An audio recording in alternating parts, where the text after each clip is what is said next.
September 1, 1943. Rabaul Airfield, New Britain. Lieutenant Commander Saburo Sakai's hand hovered over the intelligence report, his single good eye, the other lost to American gunners a year before, moving across lines that made him laugh aloud inside the sweltering operations tent. The Americans have developed a new fighter, heavy as a bomber, broad as a transport. They call it Hellcat. Our intelligence indicates it weighs twice as much as our Zero. Another American-designed failure. Through the canvas flaps, he could see his squadron's A6M0s aligned on the pierced steel planking. Agile. Lethal. For 2 years, these fighters had ruled the skies of the Pacific.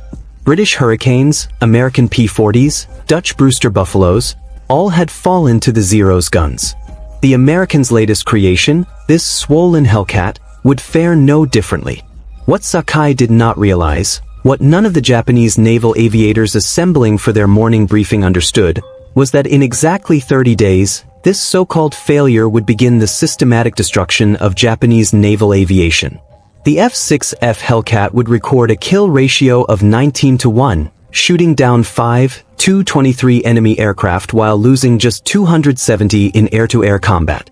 It would redefine carrier warfare, shatter Japanese air superiority, and demonstrate that the Zero's reign of dominance had rested on dangerous assumptions.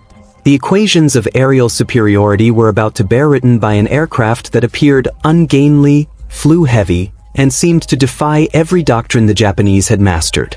Yet within 6 months, the same pilots now mocking intelligence briefings would be composing final letters home, knowing that meeting Hellcats meant almost certain death by statistics. The rising sun at its peak. The Japanese Navy's confidence in September 1943 was not arrogance.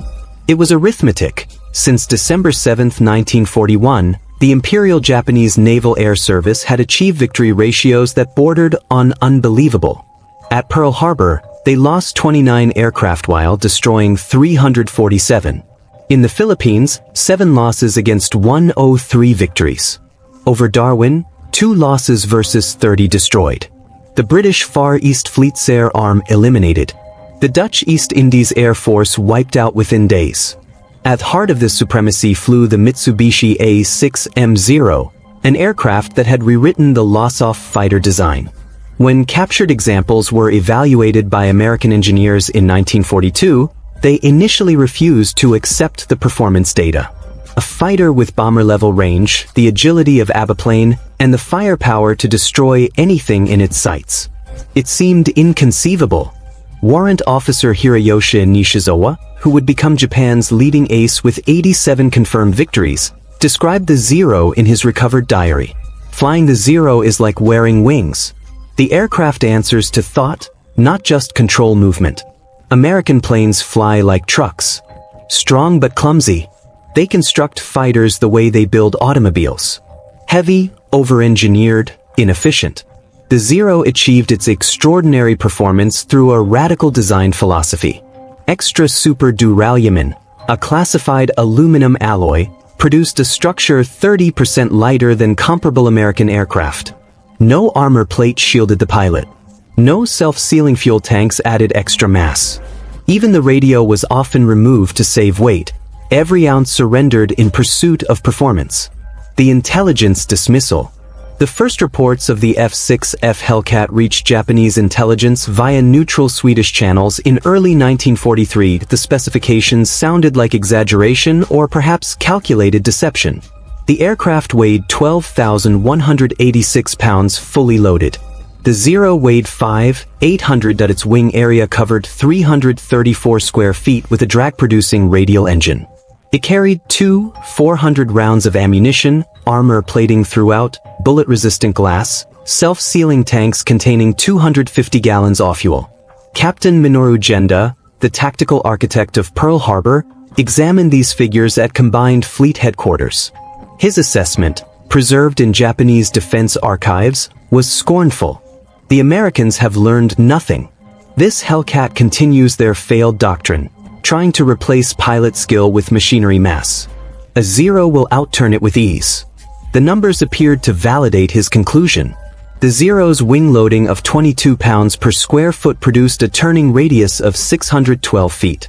The Hellcat's wing loading of 36.5 pounds per square foot indicated a radius exceeding 900 feet.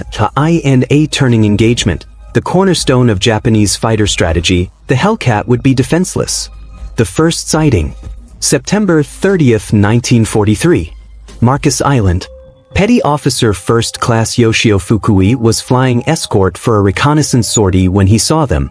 6 dark blue shapes climbing from the southeast. His first reaction, noted in his after-action report, B-25 bombers on an unusual course. Then they banked and he recognized the unmistakable outline. Single engine, massive fuselage, wings seemingly too short for the body. First encounter with F6F type fighter, Hugh Would Wright. Initial impression: Americans have mounted fighter guns on a torpedo bomber. Engaged using standard tactics. Standard tactics meant exploiting the Zero's superior turning ability to position behind the enemy. Fukui entered a descending turn, expecting the bulky American aircraft to continue straight, allowing him to curve onto its 6 o'clock. Instead, something unprecedented occurred. The Hellcat did not flee. It did not attempt to match his turn. It climbed vertically. The Pratt & Whitney R-2800 double Wasp engine, generating 2,000 horsepower, 700 more than the Zero's Nejima Sakai's 1,130 horsepower, propelled the Hellcat upward at 3,500 feet per minute. Fukui tried to follow, watching his airspeed bleed away as the Zero strained against gravity. At 15,000 feet, the Hellcat executed a maneuver that should have been impossible for an aircraft of its mass, a hammerhead turn that dropped it directly onto Fukui's tail. The American fired at 400 meters, Fukui recorded. 6 machine guns, not the 4 we anticipated. The density of fire was unlike anything experienced before. My aircraft was struck 17 times in 3 seconds. Only by entering a spin did I manage to escape. Fukui survived, barely returning to Marcus Island with his Zero riddled with holes. His wingman, Petty Officer Second Class Masao, never came back. Nor did the reconnaissance aircraft they had been escorting. First blood to the Hellcat. The weight paradox. October 5th, 1943. Task Force 14 attacked Wake Island. Lieutenant Yoshio Shiga led 12 Zeros from the 252 ND Air Group to intercept what seemed another minor nuisance strike. American carriers had been launching these hit-and-run raids for months, usually withdrawing before Japanese fighters could fully engage. This time was different. We climbed to 20,000 feet, Shiga wrote in his diary. Below us, 12 F6F fighters arranged in 3 divisions. We possessed every advantage: altitude, position, surprise. Victory was assured. What followed shattered Japanese tactical doctrine. As the Zeros descended upon the Hellcats, the American fighters did not scatter or attempt tight turns. They held formation, accelerating in a shallow dive that preserved their energy. When the Zeros opened fire at extreme range, hoping for fortunate hits, the Hellcats simply endured the punishment. The Hellcat's protection included 212 pounds of armor plate shielding the pilot, 110 pounds around the oil system, and self-sealing fuel tanks capable of absorbing dozens of strikes. As the Zeros spent their ammunition in diving attacks, the Hellcats began their counteroffensive. Rather than entering turning dogfights, they wielded their weight as an advantage. Climbing at maximum power, they reached altitudes where the Zero's engines strained for oxygen. At 25,000 feet, the Hellcat still generated 1,650 horsepower.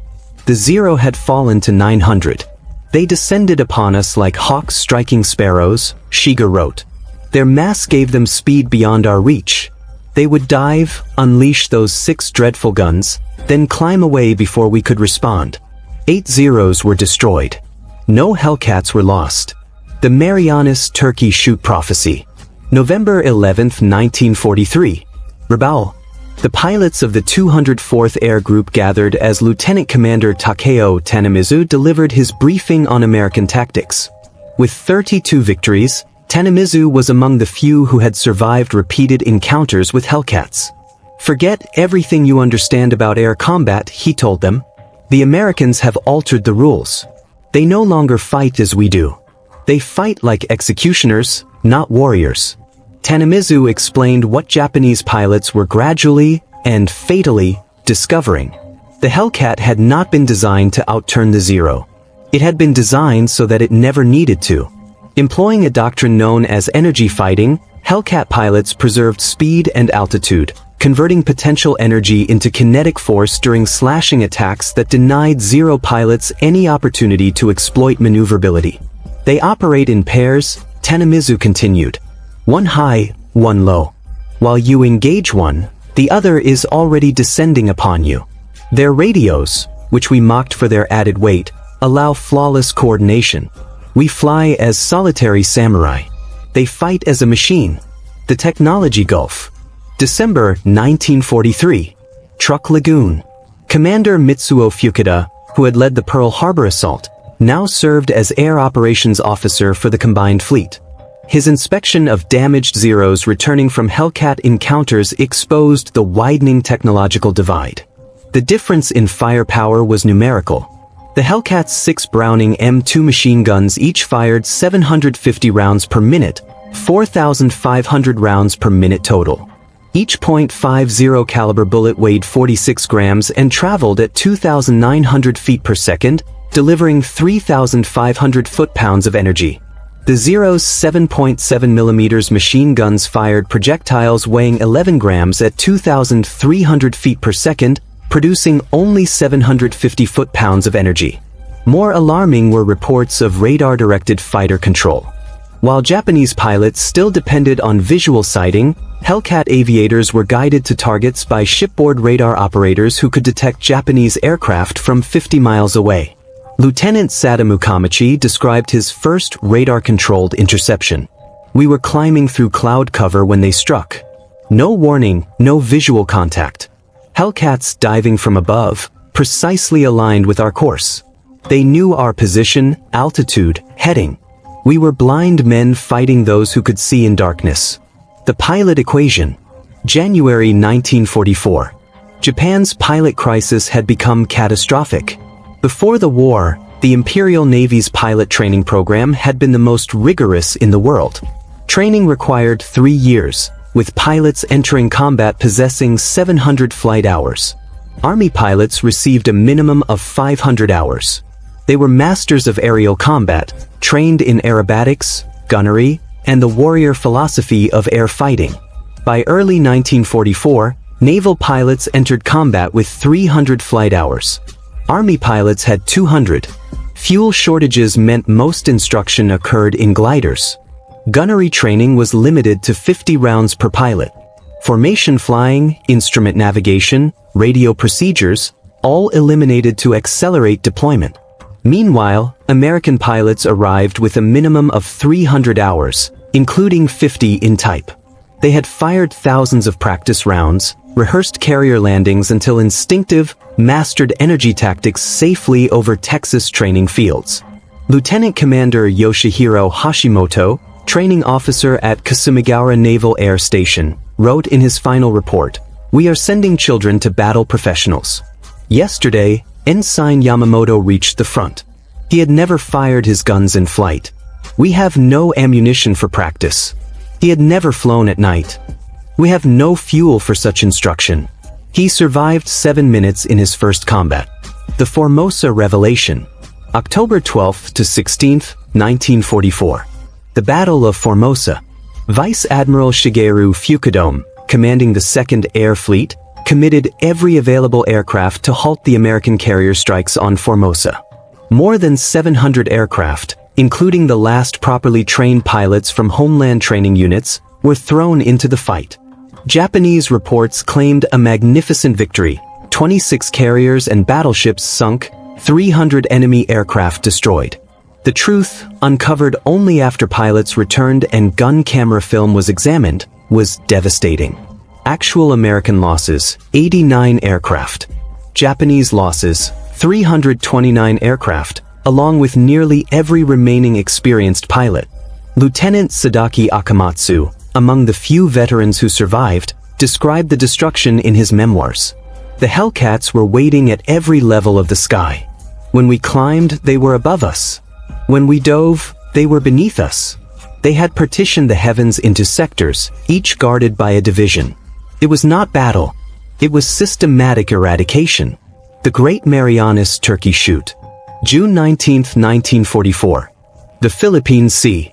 The Japanese Navy committed its rebuilt carrier force to Operation AGO, the decisive engagement intended to eliminate American carrier strength in the Pacific. 9 carriers, 450 aircraft, and their best surviving aviators. Opposing them stood Task Force 58 with 15 carriers and 956 aircraft, 450 of them F6F Hellcats. Admiral Saburo Ozawa launched his strikes in 4 waves, confident that Japanese pilot ability and the Zero's superior range would triumph. The first wave of 69 aircraft departed at 0830. American radar detected them at 150 miles. Hellcats were vectored for interception with flawless positioning. Altitude advantage, sun behind them, approaching from Japanese blind sectors. Lieutenant Zenji Abe, leading the escort fighters, spotted the Hellcats moments before contact. They were layered from 20,000 to 30,000 feet, at least 60 of them, standing like a curtain of steel. We were at 18,000 feet. Every advantage belonged to them. The engagement lasted 12 minutes. Of the 69 Japanese aircraft, 42 were destroyed. Commander David McCampbell, Commander Air Group 15, shot down 7 aircraft that day. His wingman, Lieutenant Roy Rushing, downed 6. The Zeros attempted to turn with us, McCampbell reported. We simply declined. We would make a high-side pass, destroy one, zoom climb back to altitude. They tried to follow, stalled out, and another Hellcat finished them. By nightfall, Japan had lost 346 carrier aircraft and 50 land-based aircraft. American losses, 30 aircraft from all causes. That evening, in ready rooms across the fleet, American pilots coined the phrase turkey shoot. The enemy planes had been as defenseless as game birds. The Leyte Gulf Record. October 24, 1944. The Battle of Leyte Gulf. Commander David McCampbell established his single mission record during this action.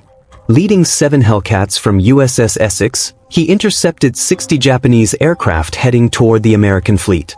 In the 90-minute fight that followed, McCampbell shot down 9 aircraft, 5 Zeros and 4 bombers, while Roy Rushing destroyed 6 more. I exhausted my ammunition after the 9th victory, McCampbell recorded. The Hellcat performed perfectly. Not a single strike hit my aircraft, though we were outnumbered 8-1. 7 Hellcats had scattered 60 Japanese aircraft, destroying 15 without suffering a loss. McCampbell's 2 Ace in a Day achievements, 7 kills on June 19 and 9 on October 24, earned him both the Medal of Honor and the Navy Cross. The psychological collapse. The aftermath of the Philippine Sea and Leyte Gulf battles produced what Japanese military psychologists later termed Hellcat psychosis among surviving aviators. Admiral Ozawa wrote in his after-action report, "The enemy's radar-directed fighter control accomplished what we believed impossible, the industrialization of aerial warfare. Each Hellcat was not a solitary fighter but a part of a vast mechanism. Our pilots, no matter how skilled, were not confronting planes but a system." The pilot shortage became so severe that by early 1945 training was reduced to 40 to 50 hours for Navy pilots, 60 to 70 hours for Army pilots. Kamikaze pilots received only 40 to 50 total hours, roughly 7 days of instruction. The Okinawa Apocalypse. April to June 1945. Operation Iceberg. Japan launched 1,900 kamikaze sorties against the American fleet off Okinawa. The Hellcat now served not only as fighter but as shield against suicide attacks. Lieutenant Eugene Valencia, leading his Flying Circus division of Hellcats, destroyed 23 Japanese aircraft during the campaign. His innovations, using 4 aircraft divisions in coordinated assaults, rendered traditional Japanese tactics disastrous. "We created what we called the mowing machine," Valencia explained. 4 Hellcats abreast, spaced 100 yards apart, would sweep through enemy formations at high speed. Each pilot guarded his sector. 1 pass, climb, repeat. The numbers from Okinawa were stark. Hellcats flew 38,038 combat sorties, claiming 2,351 victories for 249 losses, a 9.5 to 1 ratio. More critically, they prevented nearly 80% of kamikaze aircraft from reaching American ships. The technology chasm. By 1945, the technological gap was unbridgeable. The F6F Hellcat incorporated refinements that made it even more lethal: water injection raising output to 2,200 horsepower, zero-length rocket launchers, reinforced armor, and the K-14 computing gun sight, automatically calculating deflection. Lieutenant Commander Saburo Sakai, Japan's famed ace with 28 official victories, though modern historians suggest closer to 15, encountered Hellcats for the first time in June 1944. Despite his mastery and long combat experience, he was nearly killed in his first encounter. "I executed my finest aerobatics," he later wrote in his autobiography, "loops, rolls, split-S maneuvers, every movement I had refined through 200 engagements. The Hellcat stayed with me effortlessly, almost indifferently.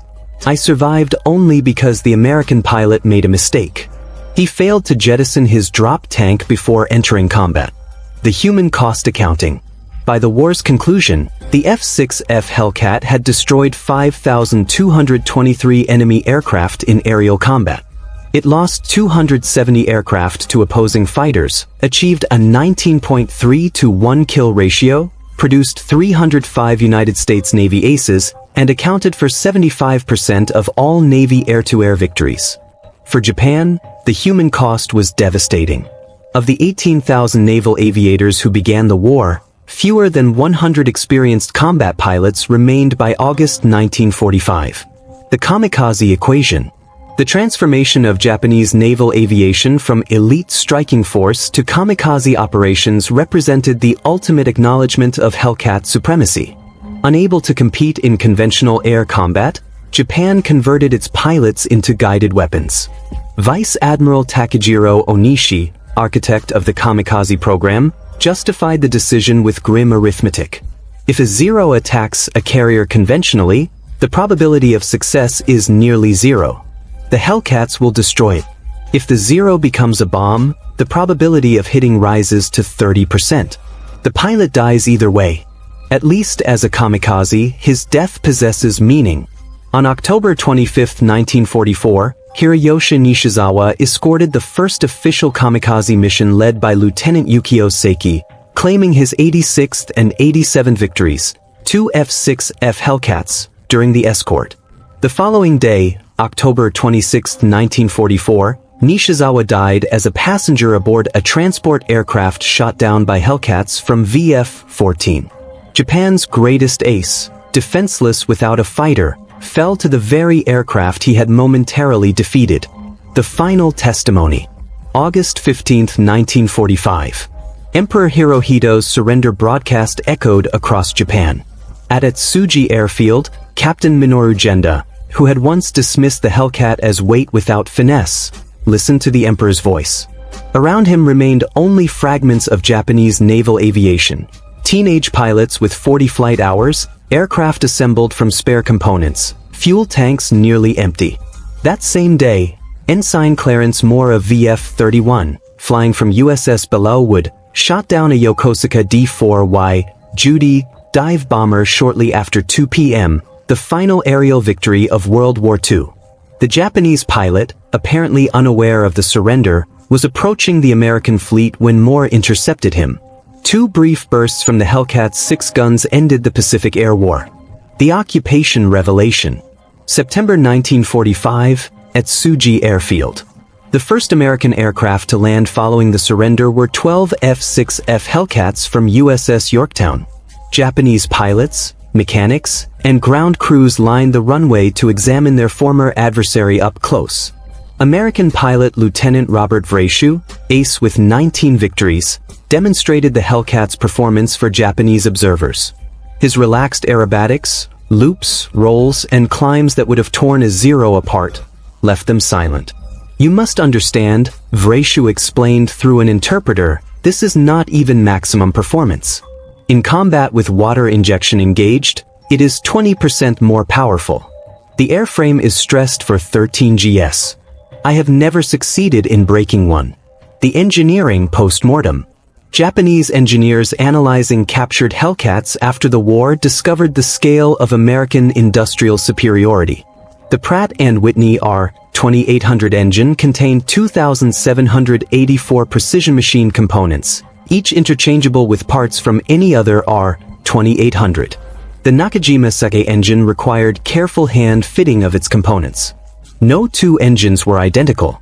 Professor Jiro Horikoshi, designer of the Zero, examined the Hellcat extensively after the war. His conclusion was sobering.